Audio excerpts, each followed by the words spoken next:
बिस्मिल्लाहिर्रहमानिर्रहीम, अस्सलाम वालेकुम नाज़रीन। प्रोग्राम क्रॉसिंग लाइंस में खुशामदीद। मैं हूं यासिर रशीद। नाज़रीन, अमरीकी सदर डोनाल्ड ट्रंप की मेज़बानी में बोर्ड ऑफ पीस का पहला बाज़ाब्ता इजलास आज वाशिंगटन में हुआ, जिसमें पाकिस्तान की नुमाइंदगी वज़ीर आज़म शहबाज शरीफ ने की।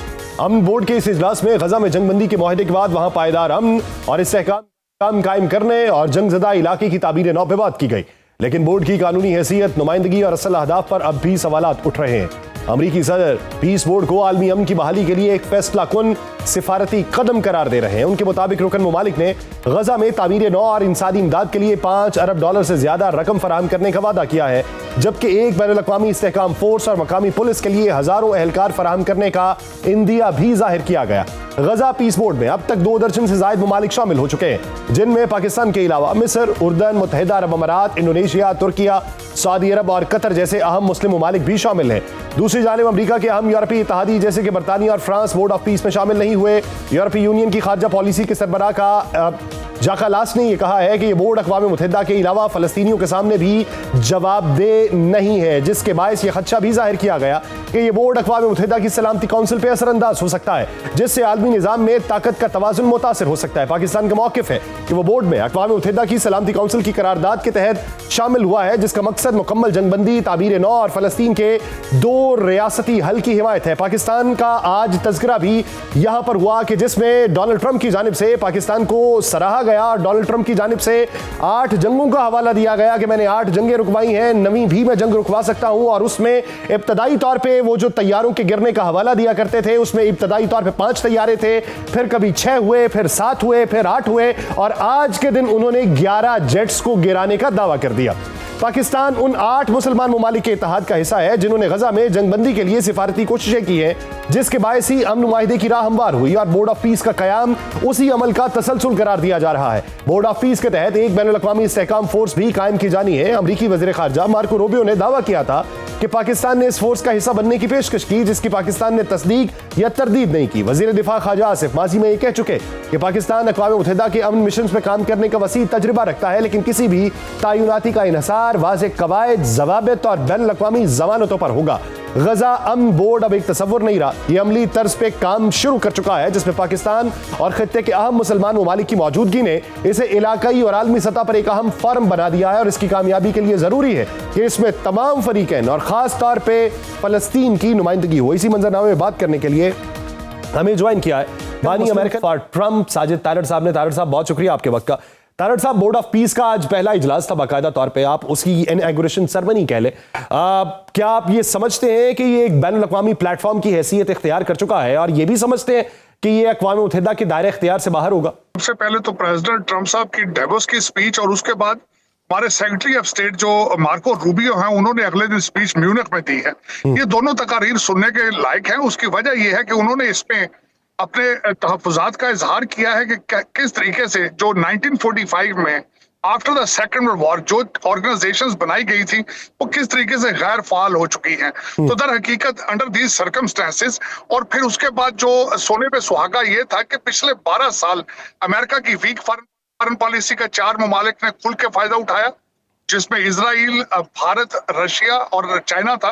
तो उन चीजों को बैलेंस करने के लिए जरूरी था कि हम ख्याल कंट्रीज जिनके इंटरेस्ट कॉमन है वो मिल के एक टेबल पर बैठते और मसाइल का हल निकालते। और यहाँ पे एक पॉइंट ये भी अर्ज करना चाहूंगा कि ये सारे कॉन्फ्लिक्ट जो है दुनिया में इस वक्त डोनाल्ड ट्रंप साहब ने इनको इनहेरिट किया है।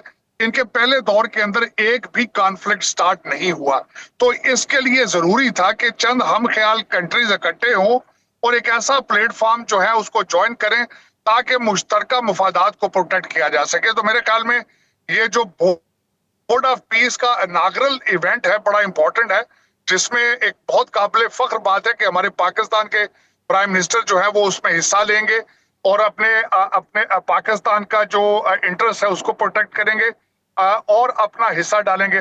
और बल्कि इसमें खास कर एक बात है कि इस पे देखना ही होगा कि पिछले 4 साल एक वजीर आजम जो बाइडन की कॉल का इंतजार करता रहा, वो कॉल ना आई। और आज आप देख लें कि पाकिस्तान किस तरीके से ना सिर्फ पाकिस्तान की नुमाइंदगी कर रहा है बल्कि अपने खित्ते की एक अपने रीजन की नुमाइंदगी कर रहा है और मुसलमानों के इंटरेस्ट को। अच्छा तारड़ साहब, एक चीज और बताइए। बहुत सारे लोगों का ख्याल सर ये है कि बोर्ड ऑफ पीस जो है ये इजराइल के मफादात का तहफ़्फ़ुज़ करने के लिए कुछ हम ख्याल लोगों को जमा किया गया है। ये एक आम तासुर पाया जाता है। इधर पाकिस्तान में भी बेशुमार जो मुखालिफ आवाज़ें हैं या मुखालिफ नज़रियात हैं वो ऐसी आरा रखते हैं कि पाकिस्तान जो है इसका हिस्सा क्यों बना, ये तो इजराइल के मफादात का तहफ़्फ़ुज़ है।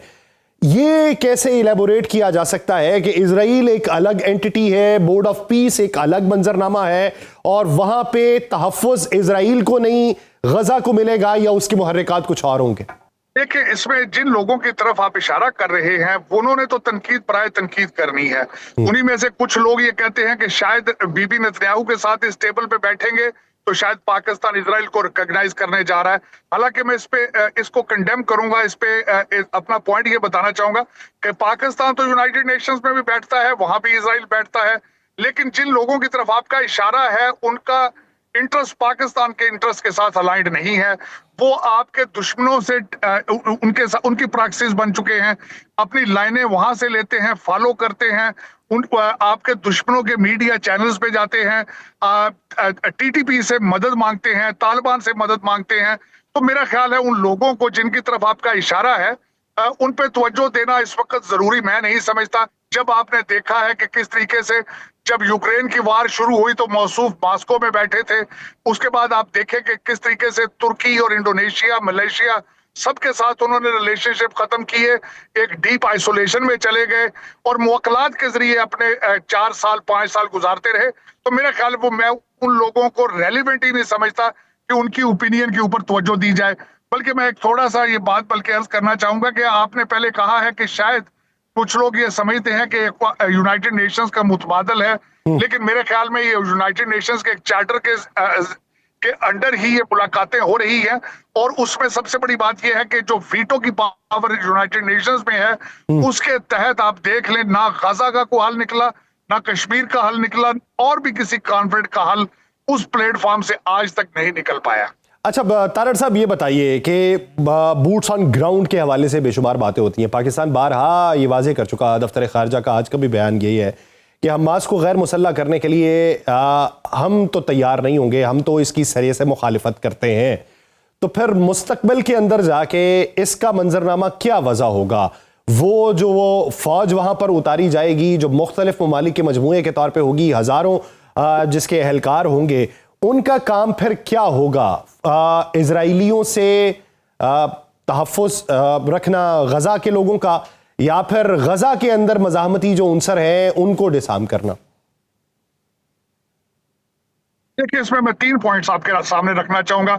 इसके पाकिस्तान की पॉलिसी गजा के हवाले से, फलस्तीन के हवाले से हमेशा सऊदी अरेबिया के साथ अलाइंड रही है। सऊदी अरेबिया आज भी 2 स्टेट सॉल्यूशन के ऊपर खड़ा है और बल्कि सॉलिड खड़ा है। मैं आज भी उनकी तायद करना चाहूंगा। बल्कि और पाकिस्तान ने हमेशा सऊदी अरेबिया को फॉलो किया है और बिल्कुल पाकिस्तान उसी को फॉलो करेगा। अगर तो 2 स्टेट सॉल्यूशन सामने आता है, पैलेस्टाइन एज ए स्टेट सामने आती है, तो मेरे ख्याल में सऊदी अरेबिया भी इजराइल के साथ काम करना पसंद करेगा और पाकिस्तान को भी करना चाहिए। लेकिन अगर 2 स्टेट सॉल्यूशन सामने नहीं आता तो किसी चीज पे कंप्रोमाइज जो है वो बिल्कुल नहीं हो सकता। दूसरा, उसमें ये मैंने जिस तरह दूसरे पॉइंट पे ये करना चाहूंगा कि इस वक्त कई अफवाज जो हैं, कई ममालिक के अफवाज जो हैं वो जाने के लिए इंटरेस्टेड हैं। बल्कि इजिप्ट के अंदर उनकी पुलिस की भी ट्रेनिंग की जा रही थी। तो मेरे ख्याल में ये पहली इनाग्रल बोर्ड ऑफ पीस की मीटिंग इसी तनाज़र से बड़ी इंपॉर्टेंट होगी। एक तो सीज फायर उनके का एजेंडा, सीज फायर इजराइल और गाजा के दरमियान, वो एजेंडा टेबल पर है, और दूसरा funding, how to restore Gaza. लेकिन मैं कथा कलामी के लिए माजरत चाहता हूं तारड़ साहब, सीज फायर का जो मंजरनामा है आप ये देखिए कि उसके बाद से अब तक 600 से जायद शहादतें हो चुकी हैं, 1300 से जायद जख्मी हैं। फंडिंग की आप बात कर रहे हैं, फंडिंग के हवाले से अभी सिर्फ कयास आराइयां हैं या यकीन दहानियां $5 अरब की, मजमूई तौर पे $70 बिलियन वहां पे लगने जो गजा को रिस्टोर करने के हवाले से हों। तो फिर क्या समझें कि दहाई दर दहाई ये मंजरनामा चलता रहेगा? मेरे ख्याल में इस वक्त अगर देखा जाए तो मेरी नजर में डायलॉग जारी है, ईरान के हवाले से भी जारी है। सऊदी अरेबिया ने बड़ी स्ट्रॉन्ग स्टेटमेंट दी है 2 स्टेट टू स्टेट सोल्यूशन के हवाले से उन्होंने कहा कि हम टेबल पर किसी और टर्म पर नहीं आएंगे जब तक टू स्टेट सोल्यूशन सामने ना आए। तो मेरे ख्याल, और दूसरा आपने देखा होगा कि प्रेसिडेंट ट्रंप जो है एक नॉट अ ट्रेडिशनल प्रेसिडेंट। अगले दिन आपने उनकी एक बहुत बड़ी तकरीर सुनी है जिसमें Marco Rubio secretary of state ने कहा है कि हम प्रेसिडेंट ट्रंप जो है तो वो खामना ईरान के जो लीडर हैं उनके साथ भी बैठने के लिए तैयार हैं। माजी में किसी सदर के पास इतना पॉलिटिकल कॉन्फिडेंस, पॉलिटिकल इक्विटी नहीं थी कि वो इस तरह की बात कर सके। तो मेरे ख्याल में Donald Trump is working hard, किसी न किसी तरीके से दुनिया के हर कॉन्फ्लिक्ट के बारे में is very interested to resolve it, और उन्होंने ये इनहेरिट किया है। उनके दौर में एक भी कॉन्फ्लिक्ट शुरू नहीं हुआ। तो मेरे ख्याल में डोनाल्ड ट्रंप साहब अपना भरपूर जोर लगा रहे हैं, बल्कि उन्होंने कई दफा इजराइल को नाराज किया है इस चीज पे, और वो बिल्कुल अपनी गाइडलाइन जो है वो इजराइल से नहीं लेते।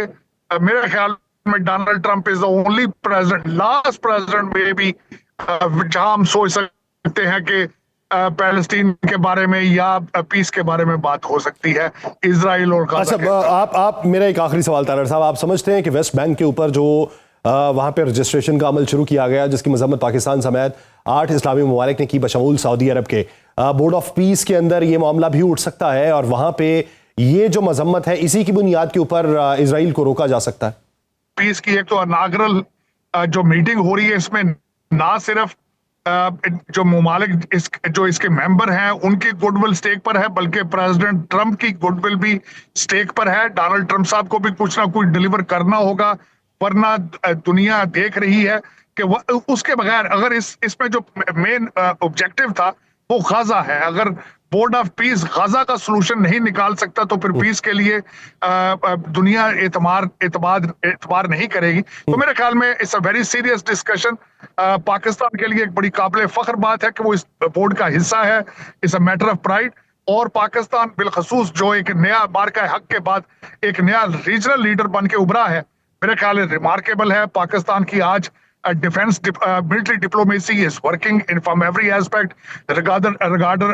अगले दिन यूएई में हमारे फील्ड मार्शल साहब थे, टर्की के साथ रिलेशनशिप, इजिप्ट के साथ और सऊदी अरेबिया रिमार्केबल। और मैं समझता हूं कि बोर्ड ऑफ पीस का फ्यूचर बड़ा ताबनाक है और पाकिस्तान का रोल जो है वो काबिल सताइश है। पाकिस्तान का रोल काबिल सताइश है, पाकिस्तान खित्ते की एक उभरती हुई ताकत है। उम्मीद ये करते हैं कि बोर्ड ऑफ पीस के अच्छे नतीजे निकलेंगे। बहुत शुक्रिया साजिद तारड़ साहब इस हवाले से अपना वक्त देने के लिए। नाज़रीन देखकर इस बात करेंगे एक शॉर्ट ब्रेक के बाद, कहीं नहीं जाएगा ब्रेक के बाद खुशामदी। नाज़रीन, अमरीकी मीडिया ने एक बार फिर यह दावा किया है कि अमरीका किसी भी वक्त ईरान पे हमला कर सकता है। अमरीकी मीडिया ने यह भी कहा कि व्हाइट हाउस में ईरान पे हमले के लिए मुसलसल मुशावरत जारी है और मुमकिन हमले के अस्करी, सियासी और सिफारती असरात का जायजा लिया जा रहा है। मीडिया रिपोर्ट्स के मुताबिक खत्ते में तैनात अमरीकी अफवाज को हाई अलर्ट पे रखा गया है और पेंटागन आइंदा चंद रोज में मशरक़ वस्ता से कुछ फौजी एहलकारों को आर्जी तौर पर यूरोप या अमरीका मुंतकिल करने का इरादा रखता है ताकि ईरान की मुमकिन जवाबी कार्रवाई के खतरात कम किए जा सकें। ईरान पे मुमकिन अमरीकी हमले के खदशे के पेश नजर इसराइल में भी सिक्योरिटी हाई अलर्ट है और शहरियों को यह हिदायत की गई है कि वो बंकर्स या महफूज मकामात के करीब रहें और हंगामी सूरत हाल से निमटने के लिए तैयार रहें। इजरायली हुकाम को खदशा है कि अगर अमरीका कार्रवाई करता है तो ईरान बराह रास्त या खत्ते में अपने इत्तेहादियों के जरिए इजराइल पर मिसाइल हमले कर सकता है। अमरीका ने आइंदा चंद माह में शाम में मौजूद अपनी फौज को भी बड़ी हद तक वापस बुलाने की तैयारी मुकम्मल कर ली है। अमरीकी हुकाम ने कहा है कि शामी हुकूमत ने दहशतगर्दों के खिलाफ खुद कार्रवाई करने का फैसला किया है, जिसके बाद शाम में बड़े पैमाने पर अमरीकी फौज की मौजूदगी की जरूरत नहीं रही। याद रहे कि शिद्दत पसंद तंजीम दाइश के खिलाफ कार्रवाई के लिए अमरीकी अफवाज 2015 से शाम में मौजूद है। अमरीका और ईरान के दरमियान बढ़ती हुई कशीदगी के पेश नजर इस फैसले को गैर मामूली अहमियत दी जा रही है। दूसरी तरफ अमरीका और ईरान के दरमियान स्विट्जरलैंड के शहर जनीवा में मुज़ाकराती अमल जारी है। ईरान के वज़ीर खारजा अब्बास इराक़ची ने कहा है कि अमरीका के साथ मुज़ाकरात के लिए एक मुसव्वदा तैयार कर लिया गया। ओमान की सालसी में होने वाले मुज़ाकरात के दूसरे दौर के बाद तेहरान और वाशिंगटन के दरमियान तनाज़ात कम करने के लिए रहनुमा उसूलों पर इत्तफाक की इत्तलात सामने आई, लेकिन अमरीकी नायब सदर जेडी वेंस ने वाज़ेह किया कि ईरान ने अभी तक अमरीका की तमाम रेड लाइन्स को कबूल नहीं किया। अमरीका के वज़ीर तवानाई क्रिस राइट ने भी खबरदार किया है कि तेहरान को जौहरी हथियारों के हुसूल से रोकने के लिए वाशिंगटन कुछ भी कर सकता है। यूं एक तरफ मुज़ाकरात जारी हैं तो दूसरी तरफ ईरान पर अमेरिकी हमले के खदशात भी बढ़े हुए दिखाई देते हैं। ईरान ने आज से आबनाए हरमुज में रूस के साथ मिलकर बहरी मशकें शुरू कर दी हैं, जिससे ये वाज़ेह हो चुका है कि ईरान भी मुज़ाकरात के साथ साथ अपनी अस्करी तैयारियां जारी रखे हुए है और अमेरिकी दबाव का सामना करने के लिए तैयार है। इसी मंजरनामे में बात करने के लिए हमें ज्वाइन किया है अली सरवर नकवी साहब ने और air commodore retired Khalid Chishti साहब ने। मैं दोनों हजरात का बेहद मशकूर हूँ। अली सरवर नकवी साहब, आपकी तरफ सबसे पहले आता हूँ। आप क्या समझते हैं कि अमेरिका की जानिब से ईरान पे मुमकिना हमलों की खबरें जो हैं, इस तनाजुर में किस हद तक इसको अहमियत दी जानी चाहिए, या फिर हम ये समझें कि प्रेशर टैक्टिक है जो माजी करीब में दिखाई देते रहे और अभी उसी का मजीद वॉल्यूम बढ़ाया गया? जी हाँ, देखिए, ये तो सवाल जो आपने उठाया है वो काफी दिनों से काफी लोगों के जहन में गर्दिश कर रहा है।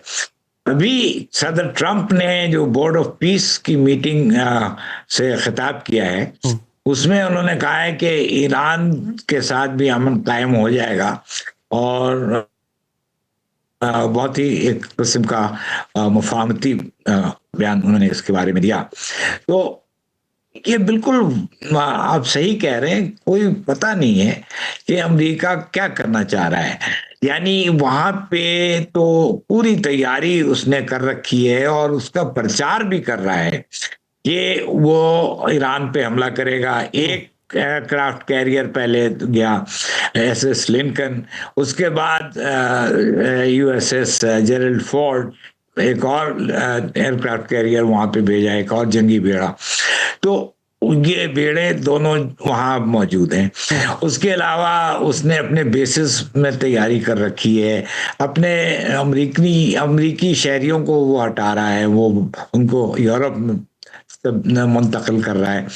तो सारी तैयारियां हैं, हमले की तैयारियां हैं, जहाज तैयार हैं, लेकिन साथ साथ उसको फिक्र भी है कि इजराइल पे हमला हो सकता है, क्योंकि ईरान के पास अभी भी मिसाइल्स हैं जो कि इजराइल पे चलाए जा सकते हैं।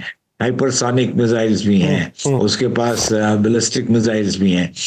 तो ये अब एक सूरत हाल ऐसी है कि इस वक्त टेंशन बहुत हाई है, बहुत बढ़ा हुआ है, लेकिन नताइज इसके क्या निकलेंगे इसका अंदाजा इस वक्त तो है नहीं। एयर कमोडोर साहब, सर, एक तरफ अमेरिका का बयान ये है कि हमला कर देंगे, एक तरफ ये है कि नहीं, हम हमला नहीं करेंगे। तो वो वैसी ही सूरत हाल है कि तेरे वादे पे जिए हम, तो ये जान झूठ जाना, कि खुशी से मर ना जाते अगर एतबार होता।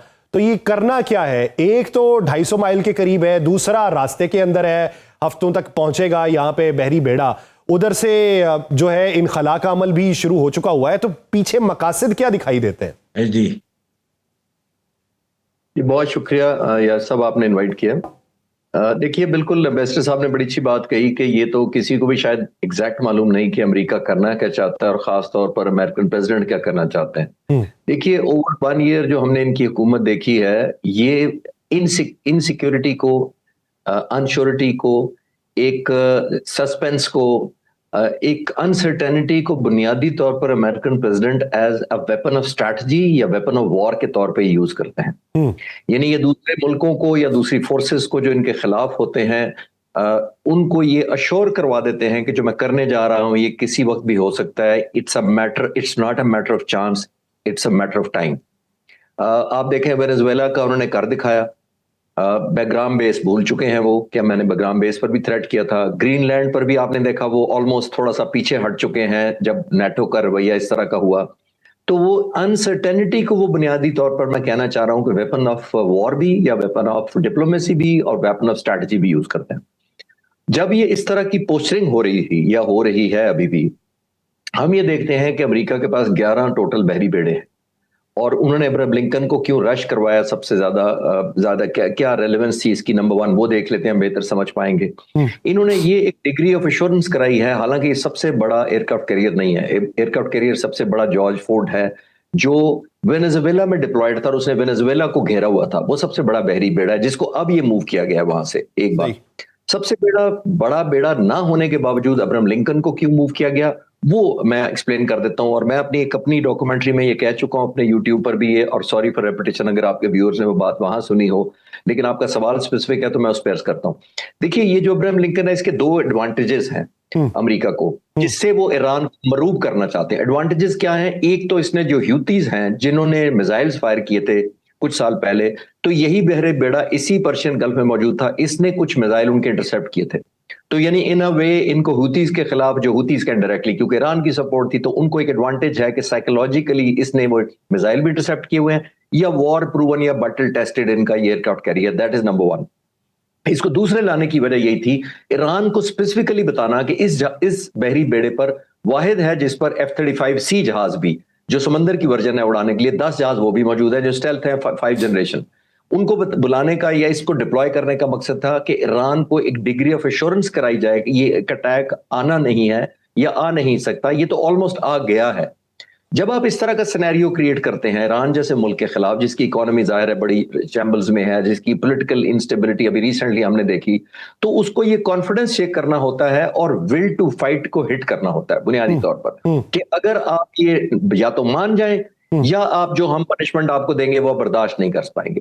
दुनिया में कोई भी मुल्क जब जंगें होती हैं, कि जब ये डिग्री ऑफ एश्योरेंस होती है, तो फिर जो दूसरा मुल्क होता है, इस सूरत में ईरान है, वो कैलकुलेट करता है मैंने क्या खोना है क्या पाना है। सही। अगर मैं पहले कॉम्प्रोमाइज कर देता हूं तो मैं लेट गो करूंगा, अपना इमेज है, अपना मिथ है, या अपना जो ईगो है, वकार है, लोगों की सपोर्ट है, और मैं नेशनलिस्ट जो मेरी अप्रोच है उसको मैं कॉम्प्रोमाइज करता हूं। ठीक है। तो ये अब quickly closing on this question, अभी दूसरा बेरी बेड़े कभी जाने का मुझे ये लगता है कि अमेरिका इस मज़ाकरात के अंदर कोई ऐसी भी टर्म्स हैं जो टफ हैं ईरान के लिए मानने के लिए, तो इन्होंने पोस्चरिंग ऐड की है।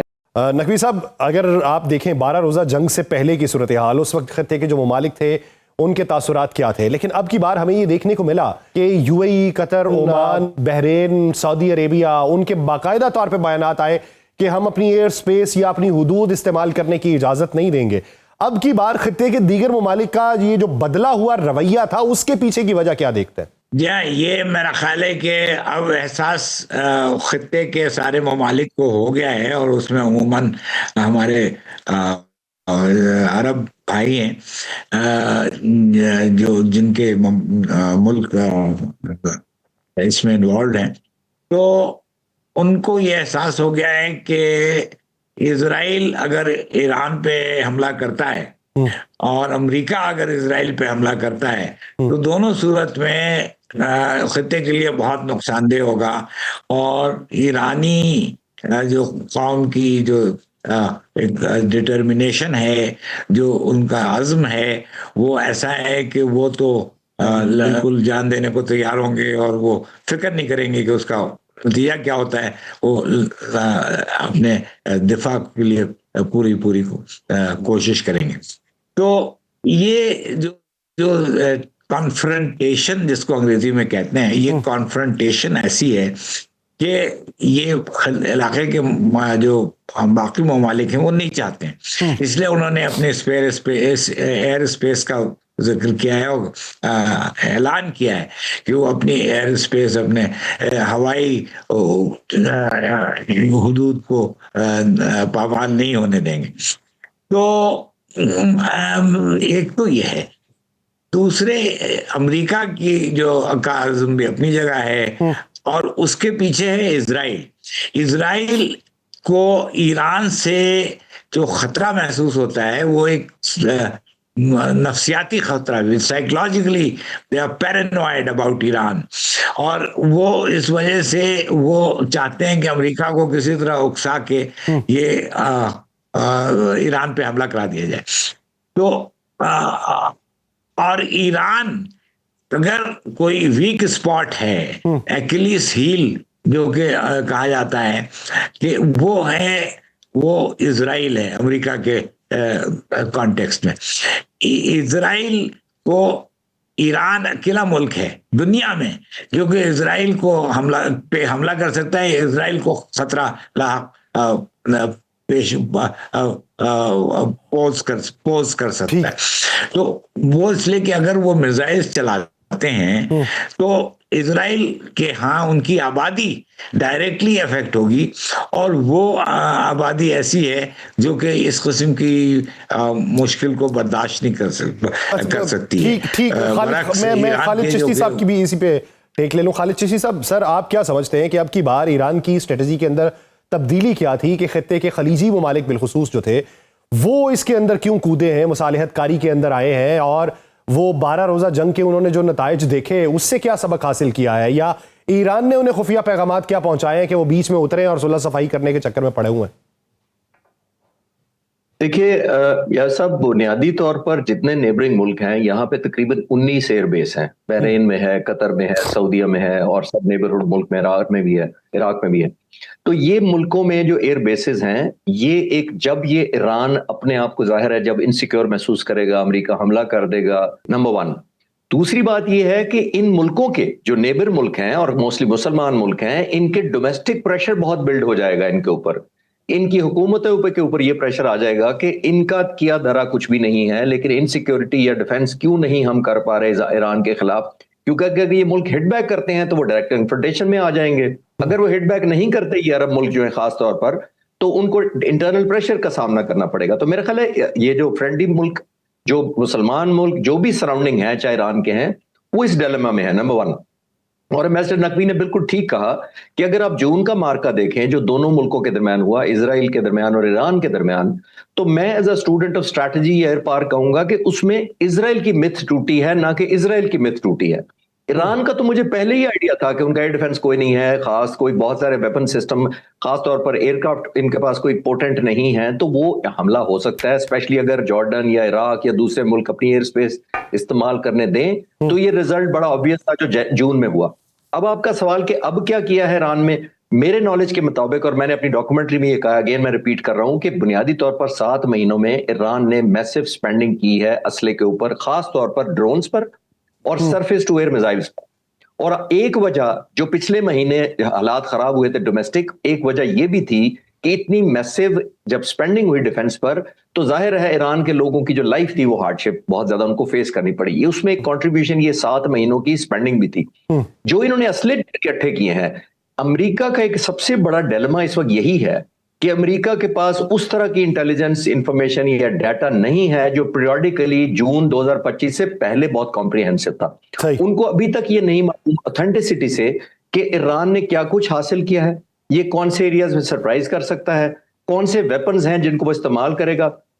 एक आखिरी बात इसके ऊपर एक और बड़ी इंपॉर्टेंट हमें याद रखनी चाहिए कि जब आपने देखा होगा जब अब्राहम लिंकन को 8,500 किलोमीटर दूर से डिप्लॉय किया गया कि पर्शियन गल्फ पहुंचो, 8 दिनों में पहुंचाया गया, और पोस्चरिंग करने का मकसद ही ये था कि ईरान को 100% डिग्री ऑफ एश्योरेंस की जाए कि हम आ गए। तो वो डिप्लॉयमेंट चाहते थे उन एसेट्स की, ताकि ईरान जो सरफेस टू एयर मिसाइल्स हैं, जो एयर डिफेंस सेंसर्स हैं, जो HQ-9B अगर उन्होंने लिया है, जो पॉसिबली लिया है, और ड्रोन्स हैं, उनको वॉर टाइम लोकेशन पर ले जाए ताकि अमेरिका उनकी मैपिंग कर सके। तो मुझे लगता है कि उन्होंने मैपिंग की है, लेकिन अब वो काउंटर रिस्पांस तैयार करने में जो टाइम ले रहे हैं वो देखना पड़ेगा कि ईरान उससे पहले कॉम्प्रोमाइज कर जाता है या उन्होंने अनलीश करना पड़ेगा उनको सारा ये। यानी ये देखना ये है कि मैपिंग किसकी बेहतर है और कौन वक्त से पहले कॉम्प्रोमाइज कर जाता है। ये तो थी ईरान की सूरत हाल। अली सरवर नकवी साहब हमारे साथ मौजूद है। सर आपका बहुत शुक्रिया। नाज़रीन एक ब्रेक लेते हैं, अफगानिस्तान की सूरत हाल पे बात करनी है। खालिद चिश्ती साहब हमारे साथ ही मौजूद होंगे, कहीं नहीं जाएगा शहबाज।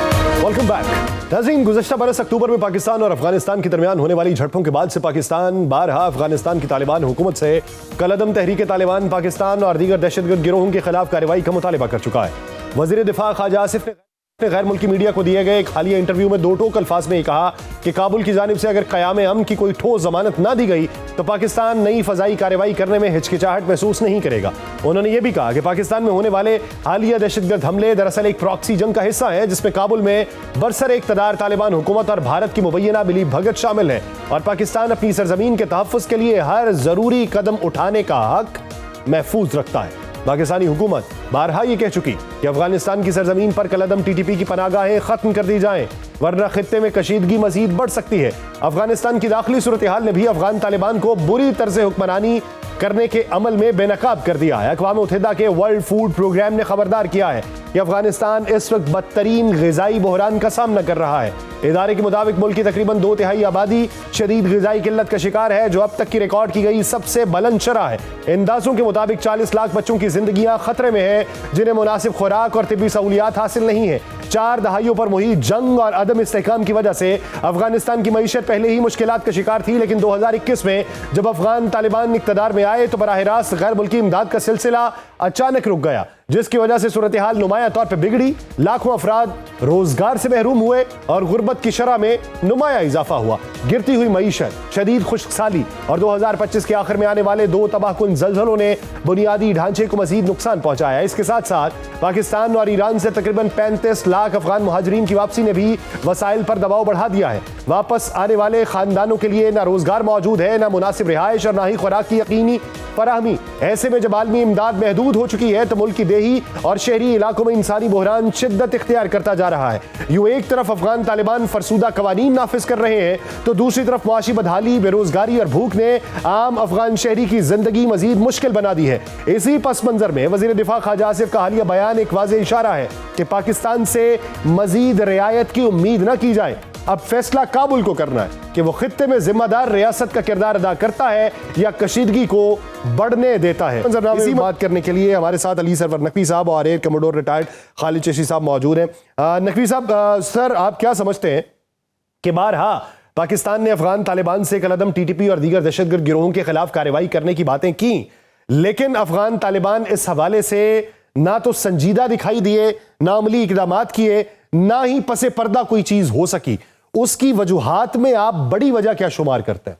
देखिए, अफगानिस्तान के साथ हमारे मसाइल बड़े ज़माने से चल रहे हैं और हमने उनको बहुत सी चीज़ें ऐसी दी और मदद ऐसी की जो कि किसी और मुल्क ने नहीं की है और ना ही कर सकता है।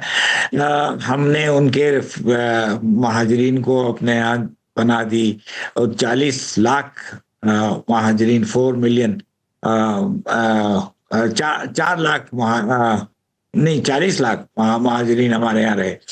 और फिर हमने लैंड लॉक कंट्री होने की वजह से हमने उनको ट्रांजिट ट्रेड का मौका हासिल किया। वजह यह है कि आइडियोलॉजिकल डिफरेंसेस, मैं शुरू से कह रहा हूँ कि ये नजरियाती तफरकात हैं, क्योंकि अफगानिस्तान का नजरिया तालिबान का वो बिल्कुल फर्क है और पाकिस्तान उस के सिस्टम को, पाकिस्तान के आइन को, पाकिस्तान के तर्ज जिंदगी को वो सही नहीं समझते हैं। अब ये उनका अपना एक ख्याल है और वो दुरुस्त नहीं है हमारे नजर में। हम औरतों को और लड़कियों को स्कूल और कॉलेज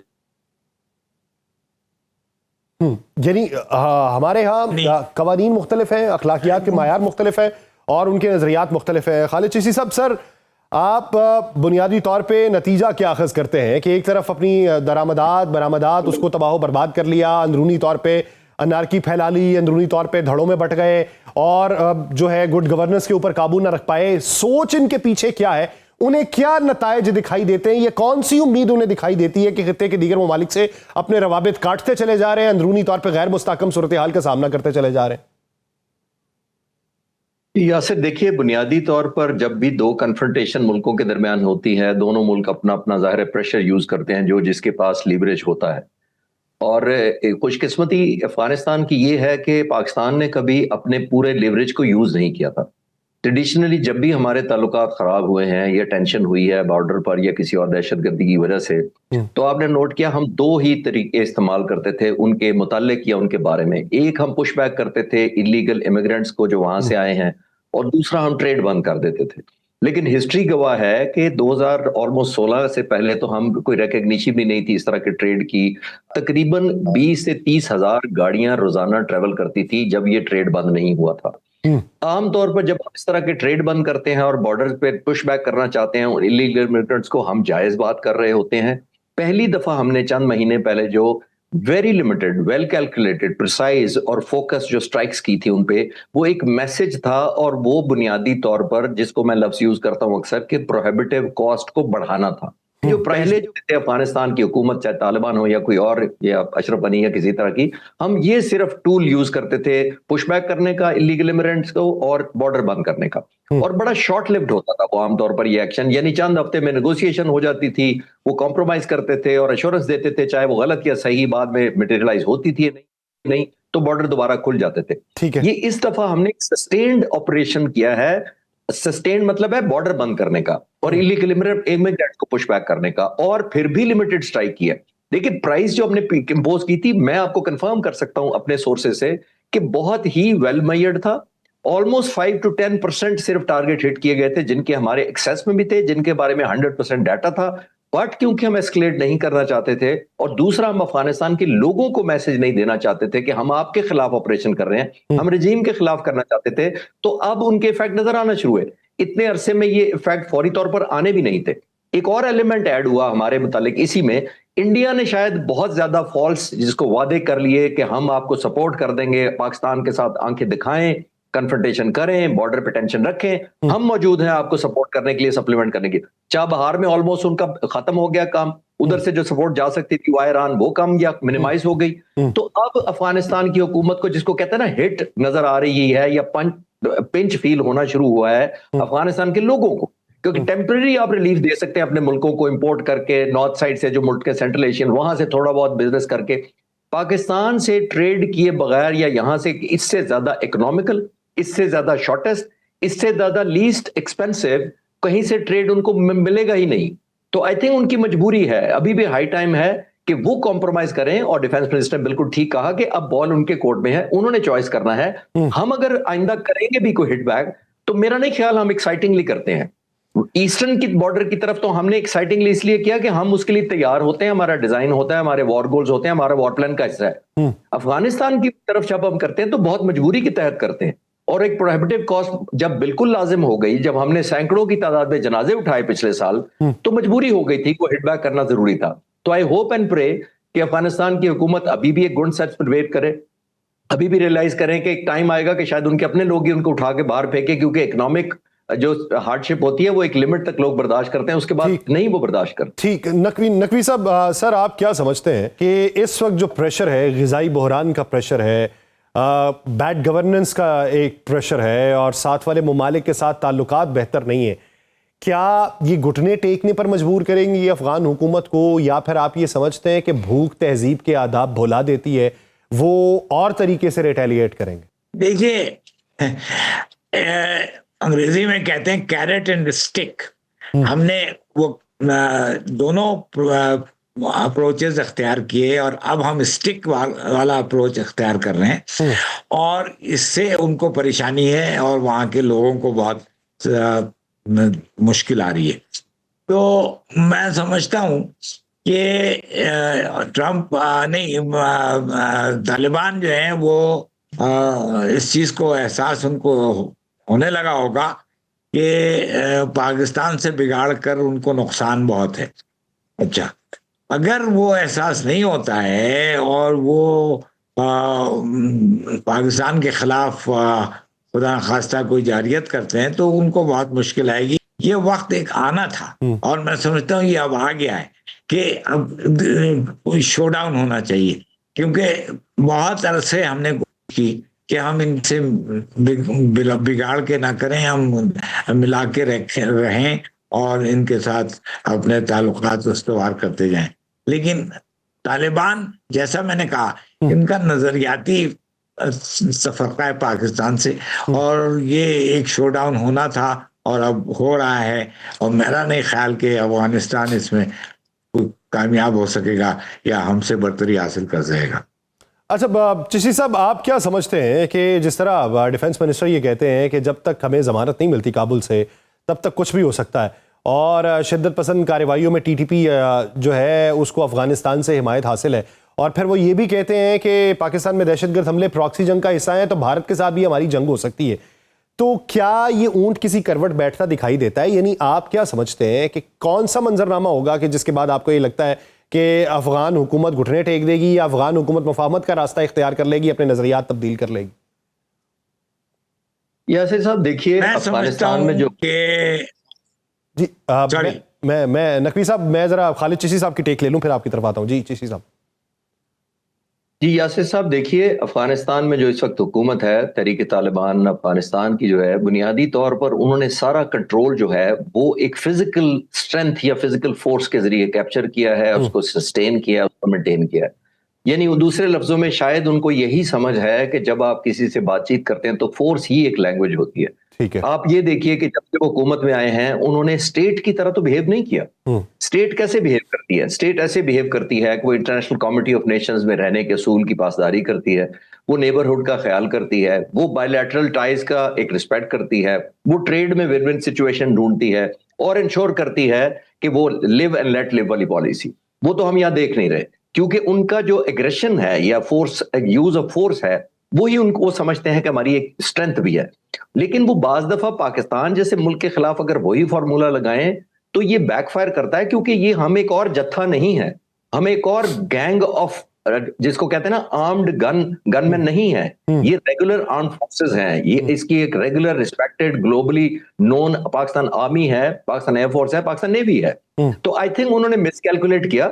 अब ये हार्डशिप के थ्रू अब उनको रियलाइजेशन तो हो गई होगी, और इंडिया जितने वादे कर पाया है वो मेरा नहीं ख्याल वो मीनिंगफुली, और मैं पिछले 6 महीने से कह रहा हूं कि हिंदुस्तान जितने वादे कर रहा है उसकी ज्योग्राफिकल पोजीशन अलाउ नहीं करती। उनमें कॉमन है क्या इंडिया में और अफगानिस्तान में? ना उनका मजहब कॉमन है, ना उनका बॉर्डर कॉमन है, ना उनकी लैंग्वेज कॉमन है, ना उनका मजहब कॉमन है। क्या चीज कॉमन है? सिर्फ ये पाकिस्तान की दुश्मनी कॉमन है। तो पाकिस्तान ने साबित कर दिया कि अगर आप दोनों फ्रंट पे रखना चाहते हैं तो हम इस काबिल हैं, ऑल्दो नॉट बाय चॉइस, कि हम अफगानिस्तान को एंगेज करें वाइल हिंदुस्तान ईस्टर्न साइड पर टेंशन पैदा करे। तो मेरा ख्याल है कि हाई टाइम है, क्योंकि लोगों का प्रेशर, जैसे मैंने कहा कि गुड गवर्नेंस स्टेट की तरह अब उनको बिहेव करना पड़ेगा। सिर्फ पाकिस्तान नहीं कह रहा, पाकिस्तान तो बहुत अरसे से कह रहा है, अब यूरोप में और दूसरे मुल्कों में भी आपने देखा आवाजें उठना शुरू हो गई हैं कि अफगानिस्तान की जो हुकूमत है वो बाय लॉज को बिहेव नहीं कर रही या लॉ अबाइडिंग नहीं कर रही। तो आई थिंक ये प्रेशर माउंट होगा और ज्यादा जो हमारे हक में होगा, और ये इकोनॉमिक सैंक्शंस मेरा ख्याल है इंटरम हम अफगान लोगों के खिलाफ नहीं है, ये बुनियादी तौर पर हुकूमत के खिलाफ है, जो कारगर साबित होगी आने वाले वक्तों में। ठीक है नकवी साहब, आपकी सर फाइनल स्टेटमेंट इसके ऊपर चाहिए। आप क्या समझते हैं कि ये जो मौजूदा सेटअप इस वक्त चल रहा है अफगानिस्तान में, ये कितना अरसा सस्टेन कर सकता है? देखिए, कोई सेटअप जो भी होता है किसी भी रियासत में, उसको एक तो इंटरनेशनल रिकग्निशन चाहिए, यानी बाकी ममालिक उसको कबूल करें बहैसियत हुकूमत उस रियासत में जो हुकूमत बन रही है, और दूसरे उसको अपनी इंटरनल कोहेजन और internal governance, law and order, ये सारी बातें जो अंदरूनी मुल्क की हैं वो भी उसको दुरुस्त रखनी होती हैं। तो अफगान तालिबान अपने मुल्क के अंदर भी पूरी तरह कंट्रोल नहीं कायम कर पाए। यानी मैं समझता हूँ कि एक वजह कि वो टीटीपी पाकिस्तान की तरफ हमले करता रहता है, वो ये है कि अफगान तालिबान हुकूमत का कंट्रोल ही नहीं है उन इलाकों में जहाँ पे टीटीपी ऑपरेट कर रहा है, या और भी जितनी भी दहशतगर्द तंजीमें हैं लाइक दाइश है या ISIS ऑफ खुरासान है, जो भी है। तो उज़्बेकिस्तान के खिलाफ एक उनके यहाँ मिलिशिया है जो कि वो भी वहीं बेस्ड है, ETIM। तो ये अफगानिस्तान को कंट्रोल नहीं कर पा रहा, उसकी रिकग्निशन नहीं है, और वो लैंडलॉक्ड मुल्क है, उसका कोई रास्ता बाहर समंदर तक नहीं है।